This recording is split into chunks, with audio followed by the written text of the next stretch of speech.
Je vais demander à Roxane de procéder à l'appel. Michel Amiel. Présent. Dominique Bucci. Monique Slissa. André Vincent Balzano. Annie Martin.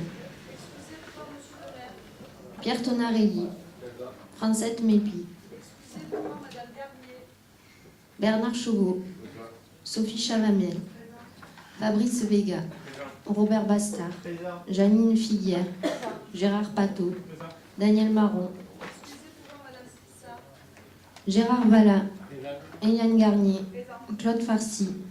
Jocelyne Pascal Rodriguez. Jean-Marc Leonetti. Aline Oreille. Nathalie Monton-Fabre.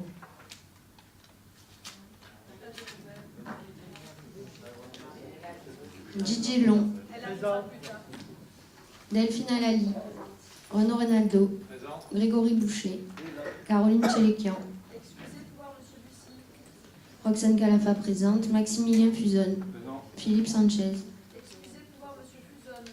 Rina Guilbeault. Geneviève Battini. Romain Amaro. Serge Baroni. On a eu quelques assez gros problèmes routiers sur la commune et en périphérie, ce qui pourrait expliquer certains retards, accidents de poids lourds.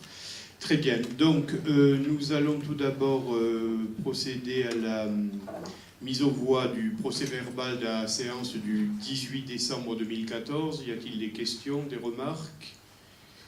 Oui. Oui, prenez. Bonsoir Monsieur le maire, une petite question concernant l'information qui est annotée pour les décisions prises par délégation concernant le point numéro 2 avec la demande de permis de construire concernant Monsieur Idri. Attendez, ça c'est après. Si vous permettez, il y avait d'abord l'adoption du procès-verbal. Allez, ça marche. Voilà, après je vous réponds bien évidemment. Donc je mets aux voix qui est pour, qui est contre, qui s'abstient. 3 abstentions.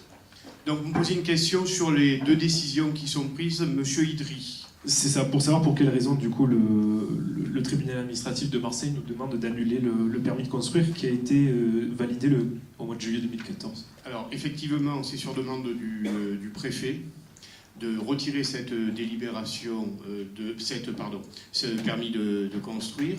Bon, il s'est avéré que le juge a considéré par rapport à la délivrance du permis de construire, bien que ce monsieur a tout à fait justifié de sa position d'agriculteur, que les déclarations sur un plan fiscal étaient insuffisantes et qu'à ce titre, le préfet a demandé de retirer le permis de construire et cela a été suivi par le tribunal administratif. C'est la seule raison? C'est la seule raison que l'on m'a donnée.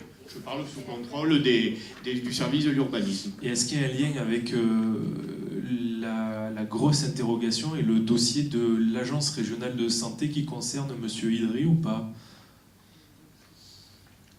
Pas que je sache.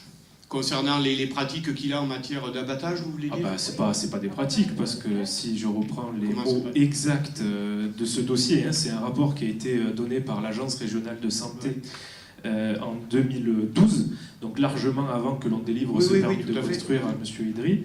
Je reprends les mots exacts de l'agence régionale de santé, qui sont très exactement ici. Concernant l'un des sites identifiés, le site de M. Idri au Pen Mirabeau, il s'agit d'un site d'abattage clandestin. Oui, c'est bien ce que je vous dis. Plus de 500 moutons abattus pour la fête.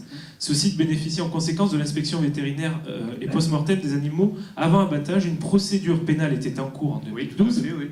Et ce qu'il faut signaler quand même, c'est qu'il y a eu plusieurs malades, grièvement malades, dans ce rapport de l'ARS que l'on vous donnera si vous souhaitez le consulter. Donc on a quand même un permis de construire qui a été délivré à quelqu'un, qui a été mis en cause par l'agence régionale de santé concernant un site d'abattoir clandestin sur la commune des Pen Mirabeau. C'est quand même... Attendez.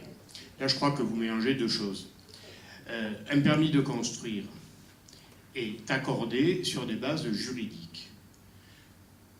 Quelqu'un dépose un permis de construire pour un hangar et fait part de son statut d'agriculteur. Et ce statut d'agriculteur, il l'a effectivement. Quelles que soient les infractions qu'il ait pu commettre par ailleurs en matière de législation et en matière sanitaire, on n'a aucune raison de ne pas accorder un permis de construire. C'est deux choses complètement différentes. Le tribunal administratif a jugé, pour des raisons fiscales, et je vous dis encore ce qui m'est donné comme renseignement, que ce permis ne devait pas être accordé. Parfait, je dirais tant mieux, et tant mieux si ça incite ce brave monsieur à rentrer dans le cadre de la loi en matière sanitaire. Mais on ne peut pas refuser un permis de construire sur la base que quelqu'un a commis des infractions au Code de la santé publique. C'est deux choses complètement différentes. Mais tant mieux si ça le met dans le droit chemin de ce côté-là. On est complètement d'accord. Est-ce que je vous ai répondu? Parce que ça me paraît clair, hein, c'est deux choses différentes. Savez-vous aujourd'hui, monsieur le maire, que monsieur Idry n'est plus l'exploitant de cet abattoir? C'est monsieur Salah qui est le propriétaire. C'est en bord de route, tout le monde peut le voir. Oui, mais je vous dis pas le Donc contraire. le permis de construire n'a pas lieu d'être donné à ce monsieur qui veut rentrer dans le droit chemin, puisqu'il n'est plus le propriétaire. Il dépose... Non, mais attendez, là vous faites un amalgame. Il dépose un permis de construire. Ce permis de construire est instruit selon des règles habituelles. Il est délivré. Le préfet et le tribunal administratif jugent que ce permis doit être retiré. Il est retiré et c'est bien comme ça. Donc du coup, on a bien compris votre réponse concernant le permis de construire. Qu'est-ce que vous avez à nous répondre sur ce phénomène quand même hyper important d'avoir un site d'abattage clandestin sur la commune? Qu'est-ce que vous répondez à cela? Parce qu'il y a eu des malades derrière, il y a eu plusieurs personnes... Attendez, vous l'avez dit vous-même, ça remonte à 2012, les sanctions ont été Oui, prises. Les sanctions ont été prises. Je veux dire, on n'est pas responsable de toutes les illégalités qui peuvent être commises sur une commune. Aujourd'hui, l'agence régionale de santé a fait ce qu'elle avait à faire, c'est tant mieux. Chacun fait son boulot. Chacun fait son boulot. Vous n'avez pas de réponse à apporter. D'accord, merci. Mais bien sûr que je vous apporte une réponse. Ce n'est pas à moi de sanctionner. Enfin, je sais pas. On peut le dénoncer sans le sanctionner. Mais bien évidemment que je le dénonce. Bien évidemment que je le dénonce. Mais c'est pas une réponse. Enfin, comment voulez-vous que l'on puisse justifier... Vous voulez me faire dire quoi? Comment voulez-vous qu'on puisse justifier un abattage clandestin? Bien sûr qu'on le dénonce. Bien évidemment. Je suis moi-même allé visiter les sites vous savez... on va pas dériver sur des considérations, surtout par les temps qui courent, concernant certaines pratiques. Ne dérivons pas sur ça, restez sur le sujet. Si, justement. Tout le sujet est là, au contraire. Tout le sujet est là. Parce que, actuellement, il y a très souvent, il y a une double illégalité de l'abattage des moutons à certaines périodes de l'année. La première illégalité, c'est pour des questions sanitaires.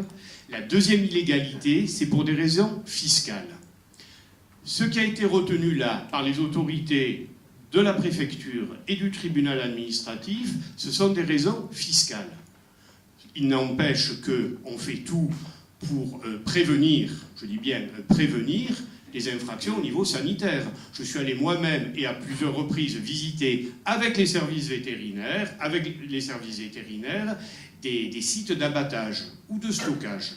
Et pas plus tard que l'été dernier encore. Après, au moment où ça se passe, on ne peut pas tout maîtriser. Les services vétérinaires viennent très régulièrement, puisque c'est à une période bien précise, hein, c'est bien de l'Aïd qu'il s'agit, visiter les pratiques, et c'est bien des pratiques dont il s'agit, et prennent des procès-verbaux en fonction de ce qu'ils constatent. Je crois que les choses sont on ne peut plus claires. Je vous ai répondu? Non. N'en parlons plus. Alors, moi j'estime avoir largement répondu.